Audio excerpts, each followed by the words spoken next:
નમસ્કાર મિત્રો, આજે ગુજરાતમાં ભારે વરસાદની આગાહી કરવામાં આવી છે। આજે મિત્રો આપણે આ વિડીયોમાં ગુજરાતના કયા ભાગોમાં કેટલો અને કેવો વરસાદ પડશે તેના વિશે વાત કરીશું। ત્યાર પછી મિત્રો આજે ગુજરાતના કયા જિલ્લાઓમાં રેડ એલર્ટ એટલે કે ભારે વરસાદની ચેતવણી આપવામાં આવી છે તેના વિશે પણ માહિતી મેળવીશું। તો આ વિડીયોને છેલ્લે સુધી જરૂર જોતા રહેજો। વિડીયો પસંદ આવે તો વિડીયોને લાઇક કરી દેજો અને ચેનલ પર નવા છો તો ચેનલને સબસ્ક્રાઇબ જરૂરથી કરી દેજો। તો મિત્રો સૌપ્રથમ વાત કરીએ તો હાલ ગુજરાતની દક્ષિણે ભારે વરસાદી વાદળો જોવા મળી રહ્યા છે, જે દરિયામાંથી ગુજરાત તરફ ઝડપથી આગળ વધી રહ્યા છે, જે મિત્રો આજે રાત્રિ સુધીમાં ગુજરાતમાં પહોંચી જશે તેવી આગાહી આજે હવામાન વિભાગે કરી છે। મિત્રો આ વાદળોના કારણે આજે રાત્રિ દરમિયાન અમુક વિસ્તારોમાં ભારે વરસાદ પડવાની સંભાવના છે, જેના કારણે આજે રાત્રે બહાર સૂતા પહેલા અથવા બહાર નીકળતા પહેલા સાવધાન થઈ જજો। મિત્રો હવામાન વિભાગે આગામી 2 દિવસ ભારે વરસાદની આગાહી કરી છે, કારણ કે હજુ દરિયામાં ભારે તોફાન જોવા મળી રહ્યું છે અને ગુજરાત મિત્રો દરિયા નજીક આવેલું છે, જેના કારણે આગામી 2 દિવસ સુધી મિત્રો ગુજરાતમાં વરસાદના એંધાણ દેખાઈ રહ્યા છે। હાલ મિત્રો હવામાન વિભાગે ગુજરાતના દરિયાકાંઠાના વિસ્તારોને એલર્ટ કર્યા છે, કારણ કે આજે રાત્રે તોફાની વરસાદ પડવાની સંભાવના છે, જેના કારણે આજે સૌરાષ્ટ્ર પંથકમાં આવેલા તમામ જિલ્લાઓમાં ભારે વરસાદનું રેડ સિગ્નલ જાહેર કરવામાં આવ્યું છે। ત્યાર પછી મિત્રો આજે હવામાન વિભાગે જણાવ્યું છે કે દરિયામાં રહેલા ભારે વાદળો પાણી ભરીને તોફાની પવન સાથે ઉત્તર બાજુ ગુજરાતની નજીક આવી રહ્યા છે, જેના કારણે આગામી 2 દિવસ સુધી વરસાદની ચેતવણી આપવામાં આવી છે।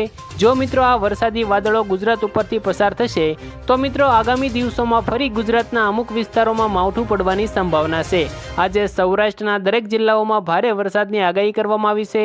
ત્યાર પછી મિત્રો આજની સૌથી મોટી આગાહી અંગે વાત કરવામાં આવે તો હાલ બંગાળની ખાડીમાં પણ એક મોટી વરસાદી સિસ્ટમ સક્રિય બની છે, જે વધુ મજબૂત બનીને આગળ વધી રહી છે।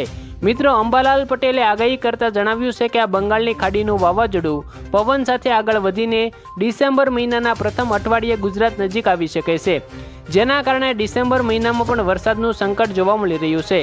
આજે મિત્રો અંબાલાલ પટેલે આગાહી આપતા જણાવ્યું છે કે આ વર્ષે શિયાળામાં પણ ભારે વરસાદના કારણે મોટું નુકસાન થઈ શકે છે, લોકો બીમાર પણ વધારે પ્રમાણમાં પડી શકે છે। ત્યાર પછી મિત્રો વાત કરીએ તો હવામાન વિભાગના જણાવ્યા અનુસાર સક્રિય વાવાઝોડાને કારણે 6 નવેમ્બર સુધી કેટલાક રાજ્યોમાં વરસાદ પડશે, જેના કારણે મિત્રો હવામાન બદલાશે અને ઠંડીની સાથે ધુમ્મસનું પ્રમાણ પણ જોવા મળી શકે છે। મિત્રો નવેમ્બર મહિનાના પહેલા અઠવાડિયામાં વાદળછાયું વાતાવરણ સાથે વરસાદ અચાનક ઠંડીમાં વધારો કરી શકે છે। મિત્રો હવામાન વિભાગે મોન્થા વાવાઝોડું અને વેસ્ટર્ન ડિસ્ટર્બન્સને કારણે 6 નવેમ્બર સુધી ઉત્તર પ્રદેશ, બિહાર, રાજસ્થાન અને ગુજરાતના કેટલાક ભાગોમાં વાદળછાયું વાતાવરણ અને મધ્યમથી ભારે વરસાદની આગાહી કરી છે। મિત્રો આગામી 2 થી 3 દિવસ સુધી ગુજરાતમાં તાપમાનમાં કોઈ મોટો ફેરફાર થવાની શક્યતા નથી। ગુજરાતમાં આ વખતે દરેક ભાગમાં 100% કરતાં વધારે વરસાદ નોંધાયો છે। તેમાં પણ ગયા અઠવાડિયે સૌરાષ્ટ્રમાં જે માવઠું આવ્યું તેમાં ખેતીવાડીને ભારે નુકસાન થયું છે।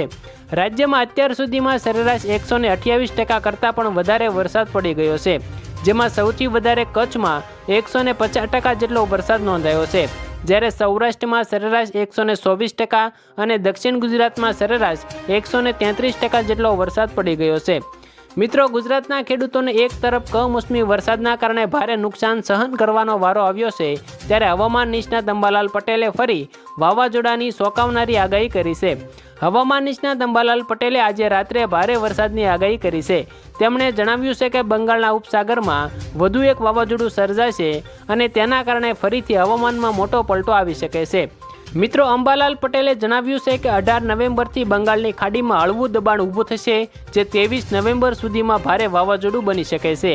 આ ચક્રવાતને કારણે ફરી માવઠા જેવું વાતાવરણ બનશે। તેમણે કહ્યું છે કે 23 થી 26 નવેમ્બર સુધી માવઠું પડી શકે છે, જ્યારે 26 થી 28 નવેમ્બર સુધી હિમવર્ષા પડશે। તેમણે જણાવ્યું છે કે પશ્ચિમી વિક્ષેપથી ઉત્તર ભારતમાં હિમવર્ષા થવાની છે। અંબાલાલ પટેલે જણાવ્યું છે કે ડિસેમ્બરના પ્રથમ અઠવાડિયામાં ઠંડી પડશે અને 6 ડિસેમ્બરથી 8 ડિસેમ્બરમાં વાદળછાયું વાતાવરણ જોવા મળી શકે છે। તેમણે એમ પણ જણાવ્યું છે કે 7 નવેમ્બરથી ઠંડા પવનો ફૂંકાવાની શરૂઆત થઈ શકે છે। તો આભાર મિત્રો, આજે આપણે વરસાદના કેટલાક મહત્વના સમાચારોની વાત કરી। આ વિડીયો તમને પસંદ આવે તો લાઇક કરી દેજો અને ચેનલમાં નવા છો તો ચેનલને સબસ્ક્રાઇબ જરૂરથી કરી દેજો।